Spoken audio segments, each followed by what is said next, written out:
What's up everybody, my name is Eric. Welcome to my channel, Eric the Tutor.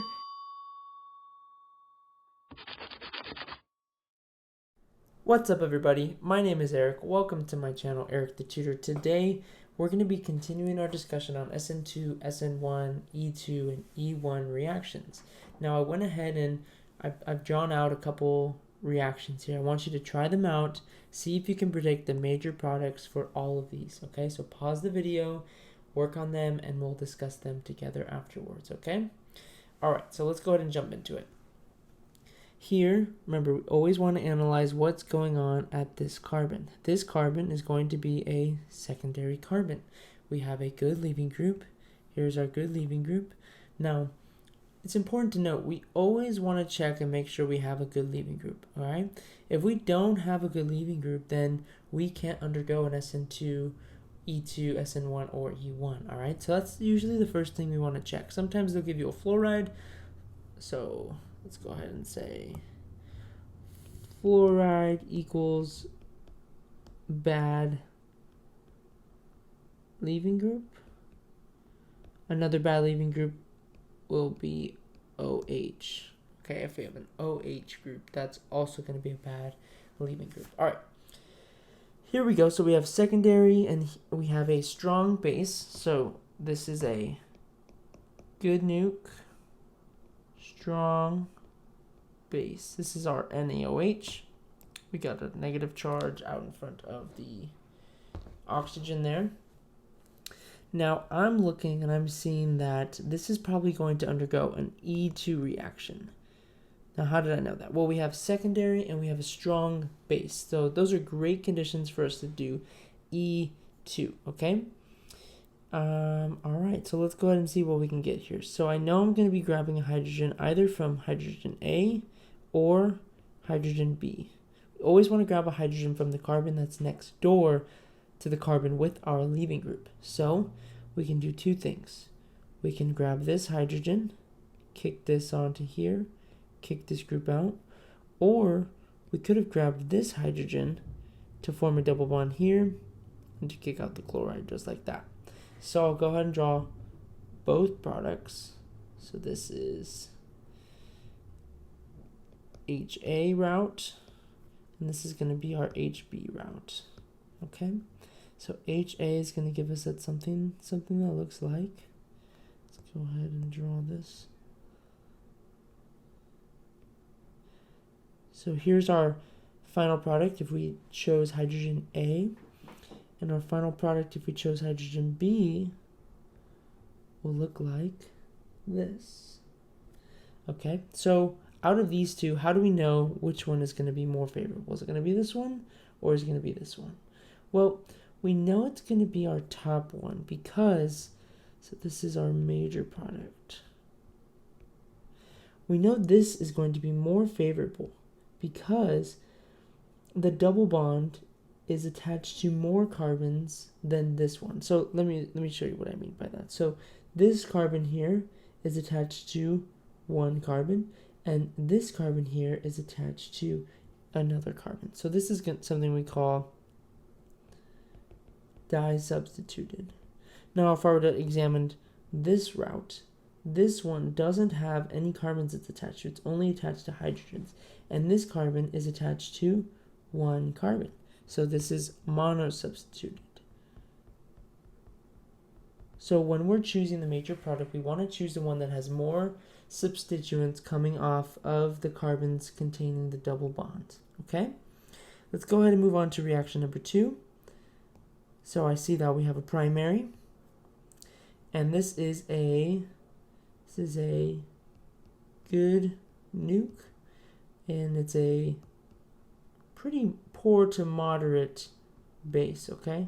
So remember, go ahead and look back at our video with a nice big table, and it's going to help you predict the major product for most of these, okay? So it's just a framework to help you go through the problems. But remember, we want to analyze all of the data that they give us. So this is a primary carbon, and we have a good nucleophile. So this is a CN.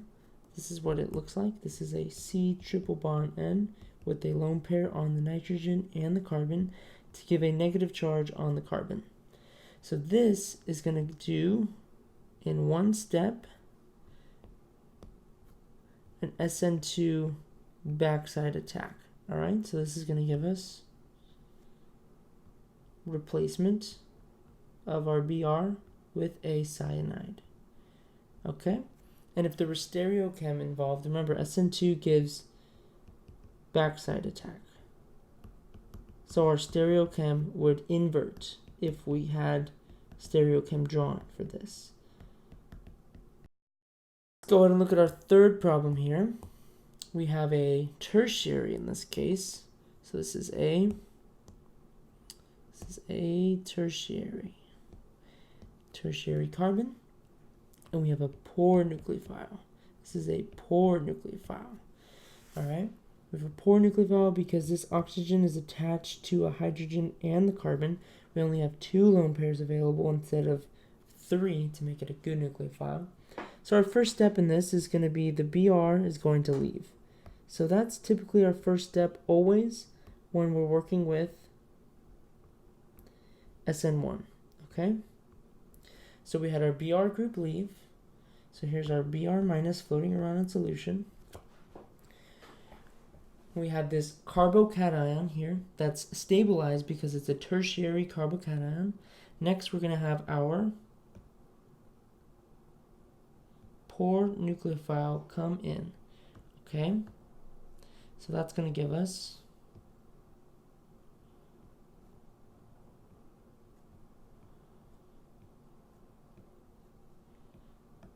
remember, it's the lone pair from the oxygen that's forming a bond with this carbon.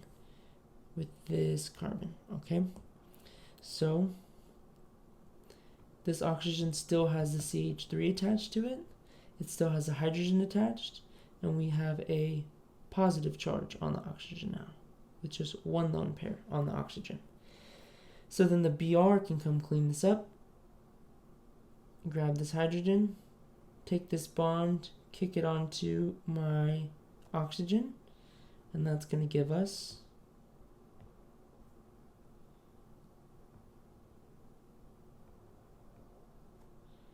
here's the CH3 coming off, and now we have replacement with OCH3, and we have an HBr.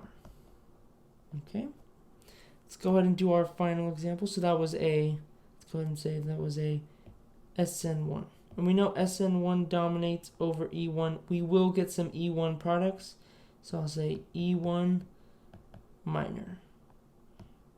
We would get some E1 as minor products, but we know that because we are not in high temperatures that we're not going to see elimination be the predominant. All right, so we're going to see SN1 as the major. SN1 major.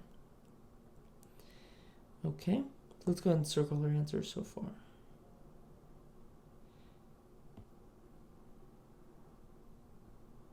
Perfect. And our final problem we have here, we have LDA. LDA looks something like this. So this is a popular one. I suggest you guys get familiar with this. Expect to see it on your next exam. So this is a big bulky base. Now we know big bulky bases like to grab something, likes to grab a hydrogen that's maybe as far away as possible in a non-crowded spot because our reagent, our LDA, is bulky. It is sterically hindered. So we have a couple options. We can grab hydrogen A,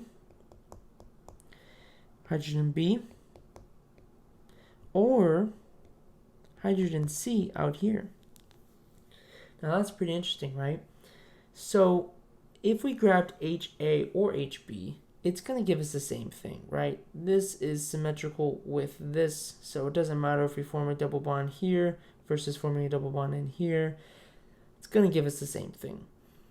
Either way, we're going to kick out our Br group, all right? But if we grabbed HC, HC is going to give us a double bond that's way out here. So you can see that this hydrogen is less sterically hindered because it's only attached to 1 carbon, versus HA and HB are attached to 2 carbons. HA is attached to 2 carbons, just like that, right? It's attached to a carbon that's attached to 2 carbons. So there's much more steric hindrance there. So the major product is going to be going after HC. So let's go ahead and draw that. Here's HC. We're going to form a double bond right here. And that's going to kick out our Br group. So our major product is going to look like